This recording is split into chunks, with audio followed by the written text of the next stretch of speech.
বিশ্বের উন্নয়নের তালিকায় চীনের অবস্থান নিয়ে কোনো সন্দেহ নেই। শিল্প, প্রযুক্তি, অবকাঠামো, পরিবহন, স্বাস্থ্যসেবা থেকে শুরু করে প্রতিটি খাতে চীন এমনভাবে নিজেদের আধুনিক করেছে যা অনেক দেশের জন্য শিক্ষণীয় উদাহরণ হয়ে উঠেছে।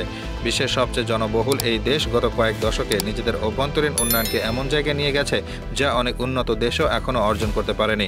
চীনের জনসংখ্যা বর্তমানে প্রায় 140 কোটির কাছাকাছি। বিশ্বের প্রায় প্রতি 5 জনের মধ্যে একজন চীনের নাগরিক। এত বিশাল জনসংখ্যার দেশকে সামলানো এবং উন্নয়ন চালিয়ে যাওয়া অত্যন্ত কঠিন কাজ। তবুও চিন্তা করে দেখিয়েছে। শুধু তাই না, জনসংখ্যা বৃদ্ধির সঙ্গে সঙ্গে দেশটির শিল্প, প্রযুক্তি এবং অবকাঠামোর দিক থেকেও ব্যাপক এগিয়ে গেছে। বর্তমানে বিশ্বের সবচেয়ে বড় এবং আধুনিক রেল নেটওয়ার্ক চীনের। চীনই প্রথম দেশ যারা নিজেদের অভ্যন্তরীণ যোগাযোগ ব্যবস্থায় ব্যাপক হারে হাই স্পিড ট্রেন ব্যবহার শুরু করেছে।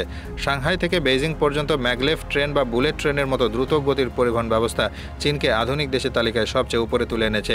শিল্প ও প্রযুক্তিতে চীনের আধিপত্য আরও বিস্ময়কর। বিশ্বের সবচেয়ে বড় ইলেকট্রনিক্স পণ্য উৎপাদনকারী দেশ চীন।